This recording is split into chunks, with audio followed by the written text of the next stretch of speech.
Good morning everybody, Sarah and Jonathan here, back on the bike. It's the end of January and it's been very cold in the UK. The last week it's been freezing, so I'm very relieved that today it's not freezing. The ice has gone on the road. Unfortunately the potholes haven't, but because we are not on a jolly today, well, kind of on a jolly today. We're going to take the bike for its MOT and its service, so we're nearly just approaching 1 year's ownership of our Goldwing.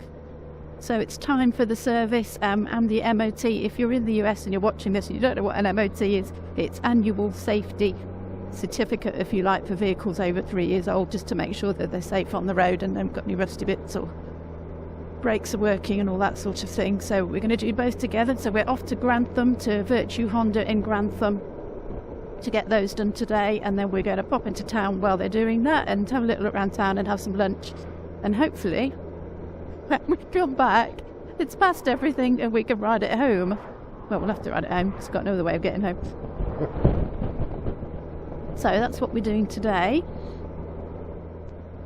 And as well as the service and MOT, I've asked them to have a look at the air temperature sensor, because as you can see, it's showing no display.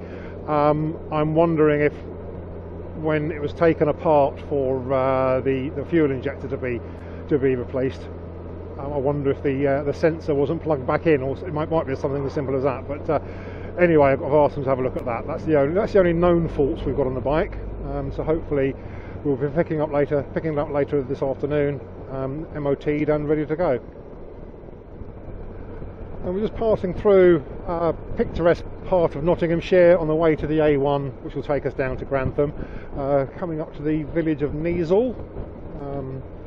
Very small little hamlet, really, not really a village, is it? With an Indian restaurant in it. It's our local curry house. But there's lots of this sort of countryside around where we live. We feel very very fortunate to live in a place like this.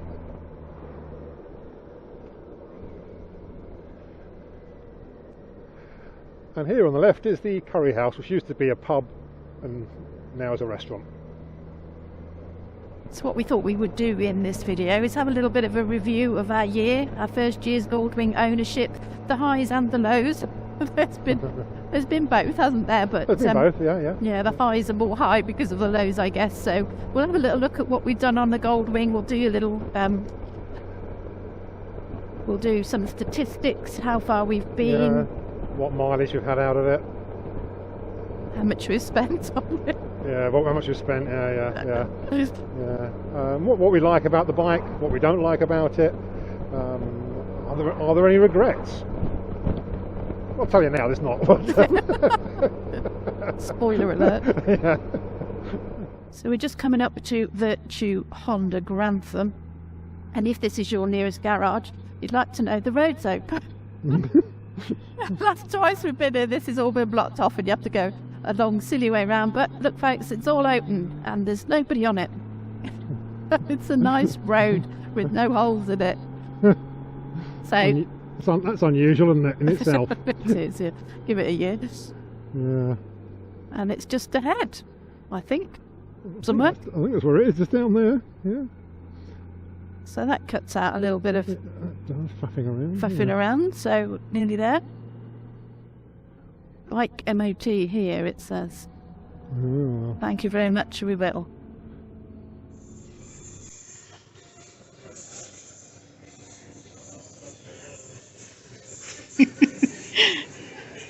What do you think? You look at the price tag and that'll tell us the answer. Yeah.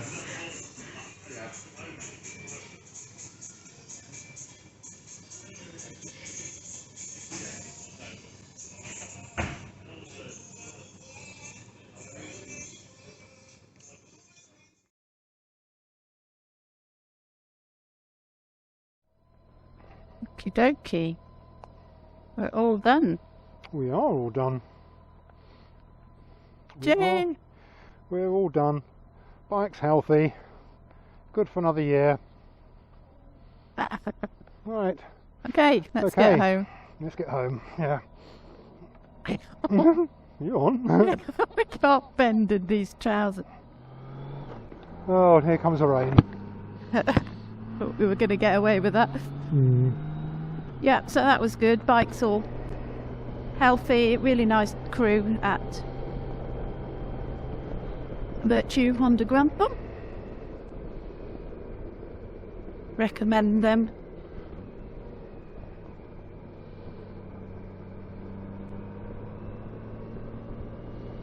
And we're back on the new road. We haven't been this way before, so hopefully the north, Newark, Nottingham. Yeah. That'll do us. We're not far from home now, and I'm pleased to report that Honda managed to fix the temperature gauge. As you can see, it's a balmy 9 degrees, and it's good to have that back. The other thing to report is I forget the name of the commenter on one of our other videos who talked about the using the vent in the screen to aid with demisting and such like. And it just hadn't occurred to me to use it for that purpose. I just thought it was just a device for cooling the rider.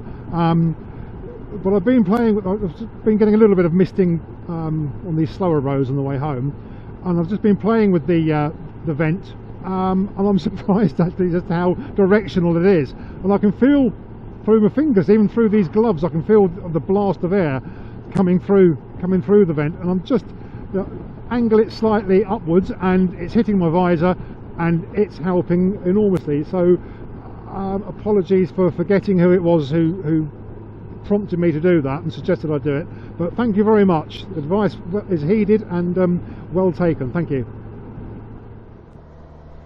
So headstock's in sight, so that must mean that we're not too far from home now. There they are in all their glory. And the sun has just set, so that was good timing. So bike's all serviced and MOT and ready for another year's of riding. So let's just have a little recap of what we did in our first year. Well, the first highlight of our Goldwing ownership was, of course, taking delivery of the bike. That was a momentous day. Really enjoyed that day in anticipation of it arriving, and anticipation of my first nervous, wobbly ride on this beast. That was a high point. It's silly, isn't it? Just get excited at this time of life about buying something new. But I was really excited by it. So I had my little wobbly test ride. And then we followed that up with a few local rides, the two of us going out, just sort of familiarisation rides, just starting to get the feel of the bike. It was all kind of fraught at times, but it's a necessary procedure, necessary process, isn't it? Yeah, going at normal speed was fine. It was the slow stuff. Yeah. But I'm happy to report that John's slow speed is really good now. He's really good at it now. So I've improved. No, he is really good at it. So yeah, that was a high point, sort of taking delivery and getting used to it. So it wasn't too long after that we did our first big tour, and we'd really got this planned because we were going to meet a friend of mine up on the Isle of Skye, way up in Scotland. So we were going anyway, whether we'd got the bike or not. So we were kind of forced into doing a long tour. Yeah. First off, really, but it was really good for us to do that, just to be on. We had 4 riding days and a couple of days in between, but that 4 days just gave us a lot of chance, didn't it, to get used, for you to get used to the bike, to work out the intricacies of touring, if you like, I guess, you know, where you've got to stop to fuel, working all that out together, and what gear do you need for the weather, because it was a long way from home, so we had to be ready for all occasions. At a time of year when the weather was going to be changeable. Yeah. So we learnt a lot on that first tour. It was really good to do that mileage. We did over 1,000. Yeah, we did over 1,000 miles. Over 1,000 miles. So that was a really good introduction to it, and I'm glad that we did that and did that big long trip straight off, because we learnt so much about it, and we had a really good time, didn't we? Because as we said in our first video, that we'd bought the bike to hopefully go on holiday with it and use it as a touring bike. So we needed that first trip really to see whether we'd actually bought a big white elephant or we were actually going to use it. So it is about the size of a big white elephant. It is a big white elephant, yeah. But thankfully, I don't think it is an actual white elephant. Or even a metaphorical one. So we came back and we did a couple of short bike trips. So we live in quite a nice area of England. We're near the national park, so we're near the Peak District National Park. So we had a little ride around there. We went to Norfolk to visit John's parents and to show them the bike, which was quite fun, wasn't it? Yeah. And then we went to the Peak District and had a nice ride around the Peak District, went down Winnett's Pass, which is really, really beautiful. Right, very short pass, but it's very beautiful. And that's really where the problem started, wasn't it? So Scotland was a big high. Scotland was a lot of fun and we were really proud we did it. And then we came down to earth with a little bit of a bump because it was when we got back from Norfolk that the bike actually let us down. Do you want to mention? Well, yes. I mean, there's a video about it. So if you're interested, if you haven't already seen it, then go and watch the video about this becoming a bit of a money pit for a few weeks. We had a problem with the number two fuel injector, wasn't it? Which is the middle on the other side. But anyway, it cost a lot of time and a lot of money. But Virtu Honda at Grantham got it all sorted and we're back on the road again. Yeah, well, we'll put a link to that video up in the corner. So if you're interested to see that and what happened and hear the whole story from start to finish, then do go and check that one out because that's quite quite an interesting one, isn't it? And we got that the bike back just in time. We did miss one event because of that we had got booked. Well, I'm going to tell you what it is because we've booked it again this year. Fingers crossed, touch wood, all the others things you do. So, and hopefully we're going to make a video on that because we're quite excited about that. So we're going to save that one to show you, but we did miss something for that. But we did get back just in time to do another tour that we had booked to the Lake District. So another national park in Great Britain, really, really beautiful. And we got it back like 2 days before, wasn't it? Yeah. We thought we might have to go in the car, but we didn't. We got on the bike and that was really wonderful tour. The weather was gorgeous. And some of the passes in the Lake District are beautiful, beautiful. We did, what was the pass name that we did? Kirkstone Pass. We got a video on that as well. Do check that one out and see how beautiful that pass is. So hopefully we'll get to go back there and do some more as well. So, and you said the bike felt much better, didn't you? The bike felt really good, yeah. The bike felt really, it was whatever the issue was with the fuel injector or the new ECU that also failed at the same time. The bike rode a lot better, so fine. So then we did another couple of day trips. So we went to the MotoGP at Silverstone. We made a video about that and just talking about the costs of going to that and how much it is and whether it was worth it. And we had an amazing day, but it was expensive. So we may not do that this year, but we did do that on the bike and that was a lot of fun. Just riding into the circuit on your motorbike with all the other bikers was just worth it in itself, I think, to be honest. Yeah, don't buy a ticket, just go and ride into the car park. Turn around, come back. Turn around and come back home again. And we did also have another trip that didn't quite go to plan. It was a bit of a year for that, and it wasn't just related to the bike, just other things happening, and it was weird, wasn't it? And the Queen Elizabeth passed away, which was what happened with this one. So we went to Scarborough and we were going to do the light parade at Scarborough, and I'd persuaded Jonathan to cover his lovely bike in lights, which took a bit of persuading, and we got it all worked out, haven't we? And then it was cancelled the night before, 6 o'clock the night before, and we'd booked hotels and other people had come miles and miles to go to it, and Queen Elizabeth passed away on the Thursday and they made the decision to cancel the whole event the night before. So we went anyway to Scarborough and we met a couple of bikes there, but it was not what we had hoped, was it? Unfortunately. And then John wasn't feeling too well the next day and we just came back home. So that was a little bit of a shame that weekend because we had grand plans for that. So but we'll talk about that a little bit later because we're hoping to get to another one this year as well.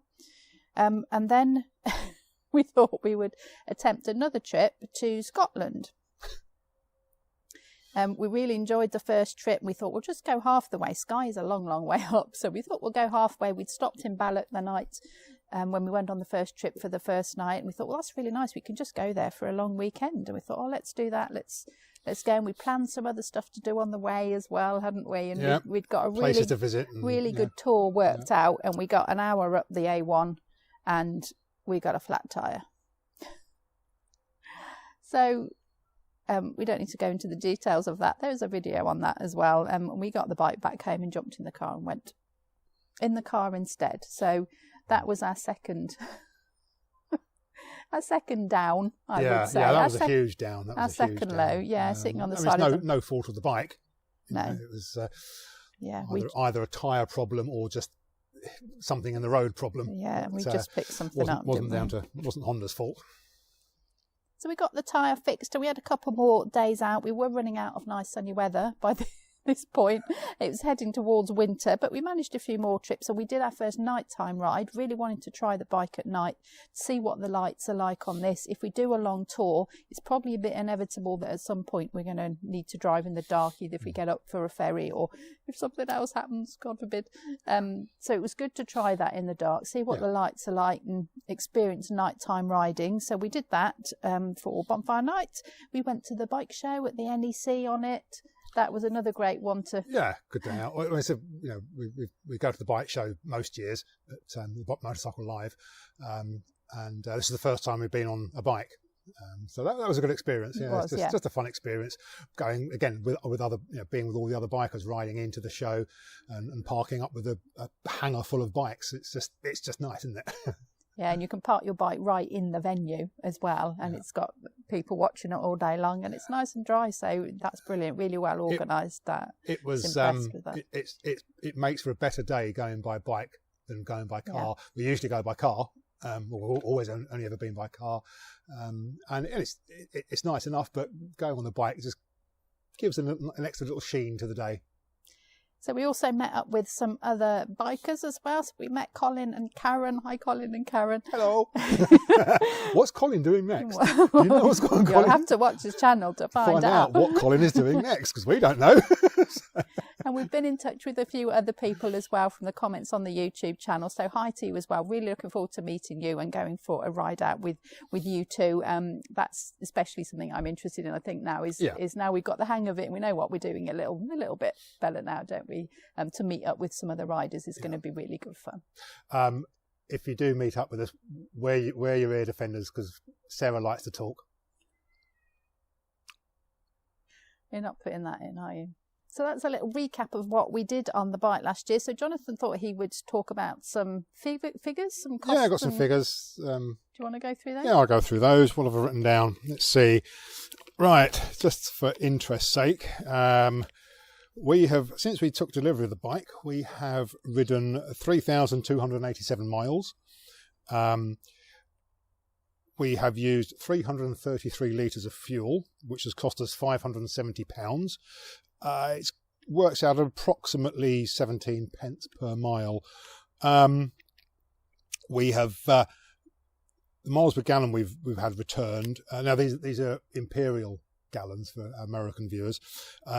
It's about 45 miles per gallon on average. The best we've had is just over 50 miles per gallon. Bear in mind that the vast majority of our riding has been two up. And usually with luggage.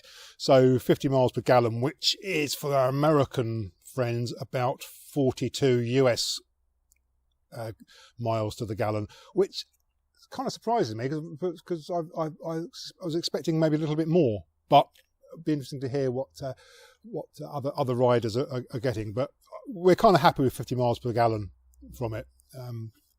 Now, what does it cost us? What does this bike cost us this year? I don't think I'm going to listen to this. Yeah. Well, it's we bought the bike.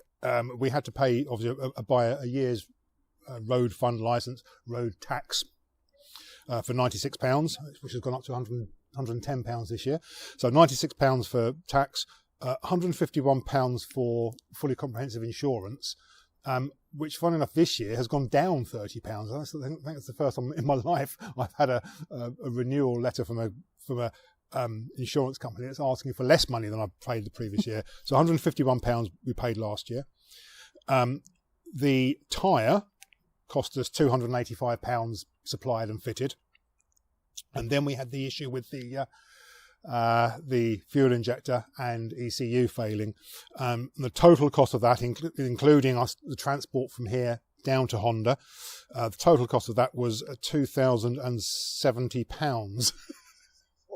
So this bike for the year of 2022 to 2023 has cost us £2,355 to own, plus £570 of fuel.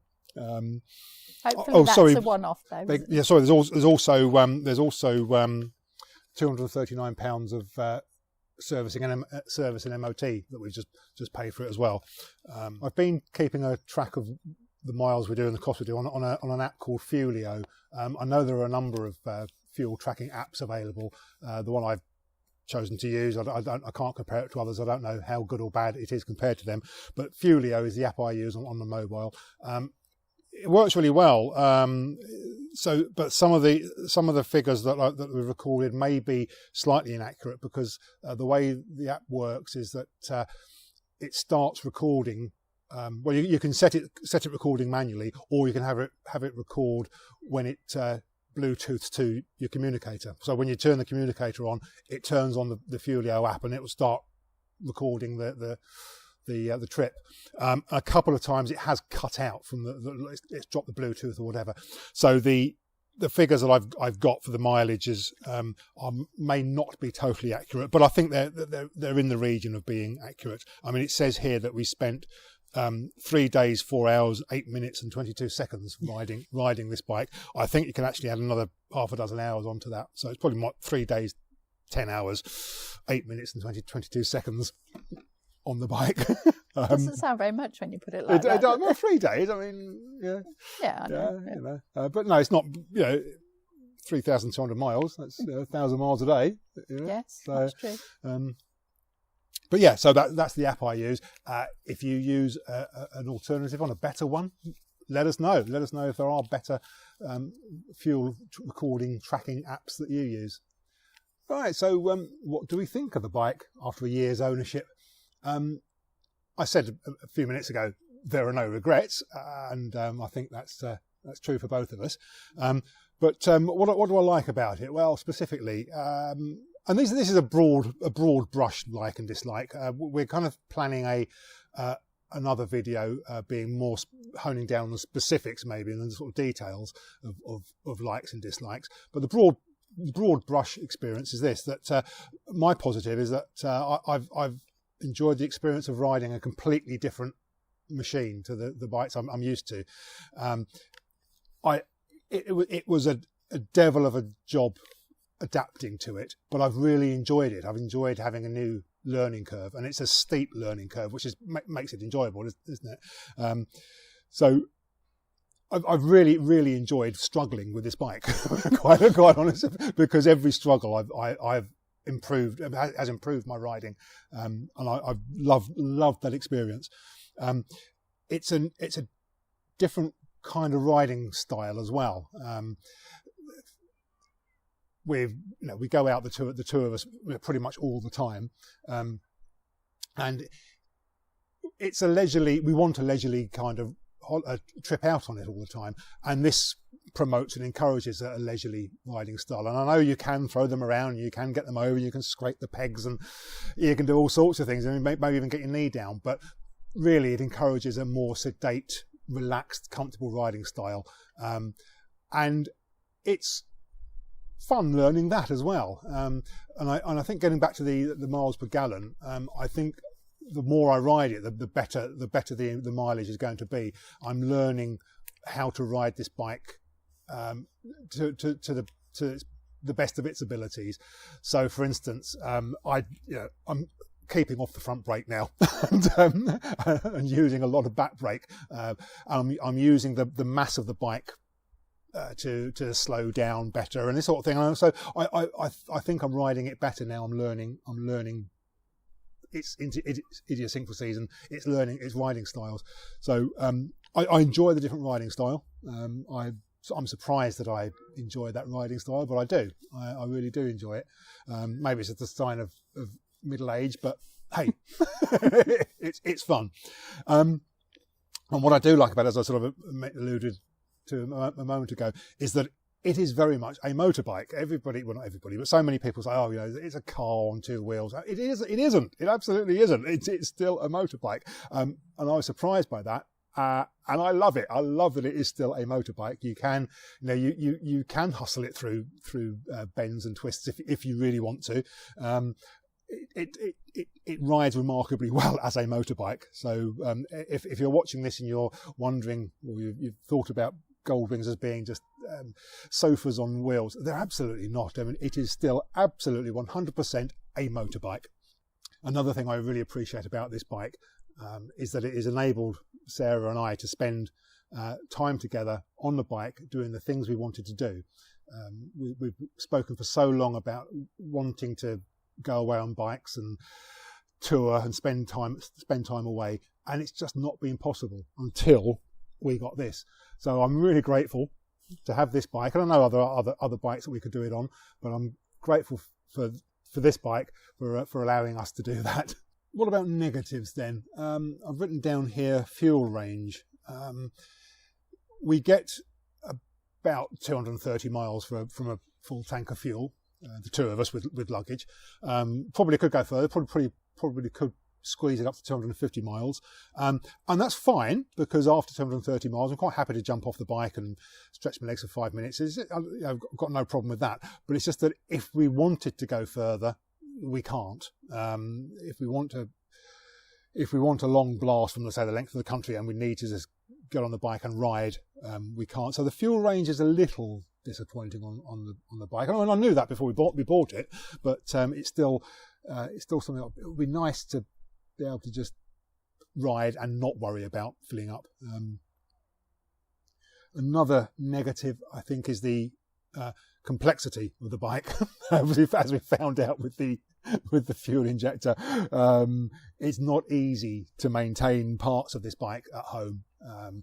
There's just so much of it. It's not accessible, and it's the price you pay for having a fully fared bike. I understand all that, but it's that's something to bear in mind for anyone considering this kind of machine. And the other thing as well, there's a lot of bike to keep clean. There's just so much of it to keep clean, and I keep looking around. There's muck all over them, just watermarks and bits of dust everywhere. There's just so much of this damn thing to keep clean. My final negative regards the comfort of the throttle. If we're on a long run and there's no other traffic on the road, I'm quite happy to put it on cruise control and let the bike take me along. But I find that if I'm on a British motorway or A road or dual carriageway, when there's other traffic on sharing the road with us, and you need to just make slight adjustments, accelerate and decelerate, and as you come up to traffic and get past them, I find that the position it leaves my wrist in is causing a bit of a pain there, and it may be to do with my height. So as I'm coming, my arm is coming down to the throttle, and as I'm opening it, it's constantly sort of cocked like that, as I'm having to hold it in that position. It may be that I suspect it is, and I think if the bars were raised a little, my arm wouldn't come down at such a steep angle, and that might be more comfortable. I have seen a video of someone using a cramp buster. That seems like a cheaper alternative to at least try. So I may try a cramp buster on the bar end and just see if that helps.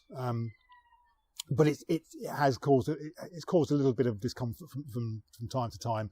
I'm sure it can be fixed. I'm sure there are ways around it. But it's something to bear in mind if you're taller, that the angle you're coming down at it and holding it on. It seems to be more, well, it not seems to be, it is more uncomfortable than previous bikes. But once we get a clear stretch of road and I stick it on cruise control, it's wonderful. And just riding around normally, sort of when you're constantly sort of using the throttle, it's fine. It's just those long runs where you're pretty much in one position and just where you have to make slight adjustments. It starts to hurt my wrist, sort of right in there. So that's a negative, but I'm confident we'll find a way around that. It's obviously a little bit different for me because I'm not actually riding the bike, but we did talk about doing bike touring for a long time, and we went to the Motorcycle Live at the NEC every year, and we sat on all these different bikes, and there just wasn't anything that even felt comfortable to sit on, let alone to ride on for hours. And then we went at the end of the day and we sat on the brand new one of these and I was like, oh, this is nice. It's like, if we have one of these, and we knew we couldn't afford a new one, that's never going to be in our league, I don't think. But I said, how much is a second-hand one? And I kind of probably never really was serious about that. Would you? Well, no, I was, but I didn't think that we would ever actually get one, I guess. It was kind of, this is nice, can we have one of these? How much is a second-hand one? And we started looking and thought maybe this is something we could do. Obviously, for the person on the back, it's all about the comfort, and you can't beat this for comfort. I can't imagine anything is as comfortable as this is on the back, to be honest. And what, not even a Triumph Sprint GT? no, Oh, okay. no, Pan-European? no. No? I didn't like the okay, Pan-European okay. at all. Didn't like it at all. Versus 1000? Nope. Okay. These are all the bikes that Jonathan wanted, by the way, and didn't get because he got one of these. But anyway, it's super comfortable. The seat is just really supportive all the way around. You've got nice big flat plates to put your feet on. Your feet aren't vibrating on the pegs. Heated seat. You know, can't go wrong with a heated seat, can you? And yeah, nice and sheltered by the screen and Jonathan up front. So just a super comfy bike. Didn't need to get off it for any reason other than to fuel up, really. Yeah. We can just sit on it forever. So obviously comfort is the massive one for me on this bike. It's super comfy, and I can't really imagine touring on anything else now that we've been on this. Obviously, it's got awesome luggage space. We have a side pannier, one each. Jonathan has one side, I have the other, and whatever you can get in that you can take, basically. And then the joint stuff, or the mechanical bits, or the... What else do we take? Bits, maintenance bits and tech, the tech bits. basically. There's quite a lot of tech goes with us. Yeah. That goes in the top box. So really great for the luggage space. And I like just saying that is my space. That's what I can take. And being contained and not worrying about having too much stuff. If you jump in a car, you just throw any old thing in, don't you? And because you've got the space. But this does have good luggage space, and we will probably do a video on that at some point as well, and what you can actually get in this thing and how much you can take. So if you're thinking about pillion and going on holiday, there is plenty of room to get some stuff in, so don't worry about that. Although we will purchase a rack for the top box, I think. Yes. To carry a bag of light stuff. Yes. We're thinking we've got full waterproofs as well. We haven't had to use them yet. I've tried mine once, but it would be good to have somewhere to put those. So we will put a rack on the top. But yeah, great for luggage space. I'm enjoying the social side of this bike very much. We hadn't taken that into account on our first tour, and we got carefully planned, we're going to leave here at this time and we'll get here for this time and it'll all be great. And we didn't take account for chatting to somebody for an hour about the bike. People just come up and talk to you about it. You know, they're interested. They're either really, really interested, or they're a little bit snobbish about it. And we've got this bike. We're not going to go talk to you because you've got that bike. But generally, people are really interested in it, aren't they? And they come up and chat, and that's been really wonderful. I've really enjoyed that side. I've had 2 Goldwings. I love Goldwings. My brother's got a Goldwing. Everybody just wants to talk about Goldwings. It's really good. Yeah. Yeah. So that's been really a lot of fun, and thank you to everybody who's commented from the Goldwing Owners Club. We did mention in the last video that we had joined it, and we're finding it a little bit hard to work out how to join in anything. And a few of you have contacted us from different groups, and we are now in touch with them, and we are hoping to join one of those soon. In fact, and meet some of you there. So thank you if you've done that as well, because we are looking forward to meeting some more Goldwing owners. Yeah.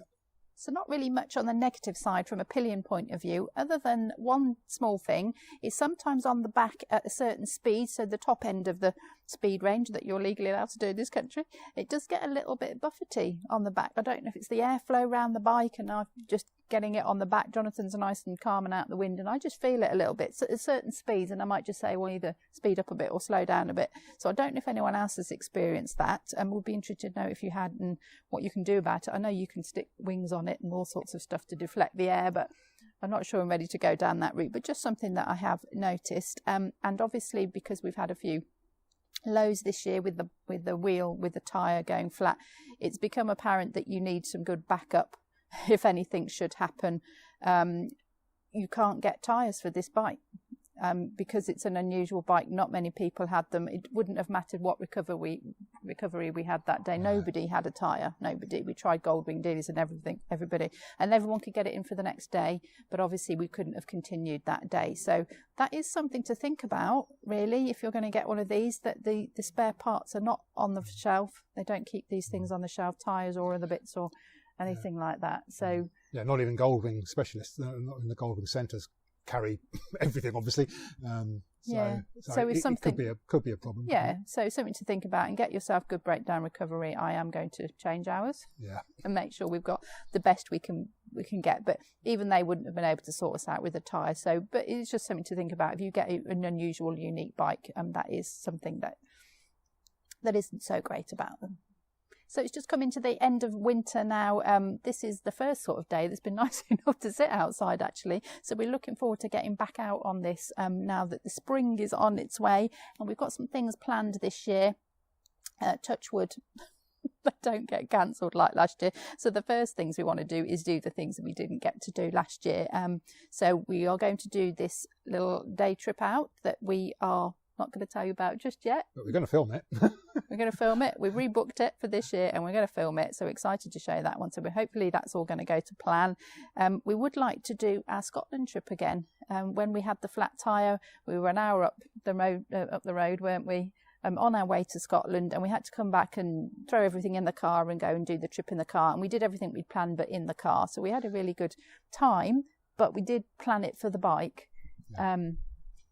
So we would really like to go back and do that trip because we had some good things planned. So that's on the list as well as soon as we can.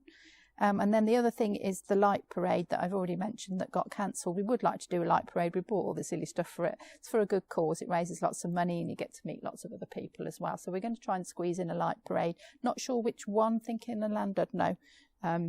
So if you're going to a light parade, let us know which one's the best to go to, and then hopefully we can meet some of you there.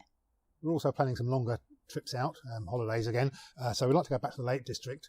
It's such a beautiful place, and try some different passes. Not the most adventurous passes, but some not ready for all those just yet. But do some other passes. We've been looking at the Northumberland 215, thinking about does that appeal? Can we do a little holiday up there? Possibly. We're also thinking of going to Ireland, but not the Wild Atlantic Way. Sarah has a friend who lives in Galway, and we're thinking about possibly dropping in on her, uninvited as yet. I should ask her, really, shouldn't I? You should ask her, really, yeah. She won't say no, will she? Hopefully not. No. Even if it's just to pop in and say hello. And there's a couple of other places in Ireland that we'd like to visit. I dare say it would take in some of the Wild Atlantic Way, but that's not the purpose for visiting Ireland. We've got other reasons to go. So we'd like to do that possibly this year. Nothing's set in stone, but we hope to do that. We're going to pop out for some day trips as well. Like I said, we're near the beautiful Peak District here. There are some good passes to ride around there as well. So we're going to go and do a few of those. We've got the National Motorcycle Museum not too far away. Down the road, get up or down the road. So we might go there and have a look around there as well. And I'm really looking forward to going to Santa Pod. That's not like Santa Pod, US Santa Pod. It's called Santa Pod, and it's an old airfield in Northamptonshire. And they do a lot of drag racing there, and they do motorbike drag racing, and it's awesome, isn't it? It's absolutely amazing. A really, really good day out, and that's coming up at Easter. So we're going to go to there and enjoy that again as well. We've been the last couple of years. Yeah, it's really good fun. So we'll go and do that as well. And we thought we'd also make some videos about the bike, not necessarily out on the road on it, but about the bike, how much stuff you can get in it, some of the gear that we use, maybe some of the filming equipment if you're interested in that. We're going to do one about our headsets and how we communicate, because that took a while to sort all that out as well. So we thought we might pass that on. So we've got lots of ideas planned for the year ahead. I still want to make my gloves video. Jonathan's ever-ending quest to find a good set of gloves as well, so look out for that one too. So loads of ideas planned. We just need some time to do them, don't we, really? Yeah. Well, that's all we've got for you today. Thanks for watching. It's always a pleasure to talk to people. Always a pleasure to make videos. If you haven't seen other videos of ours, then do check them out. Here's one, for instance. You may like that. So do watch. Do subscribe, do give a thumbs up and like us, and please carry on watching.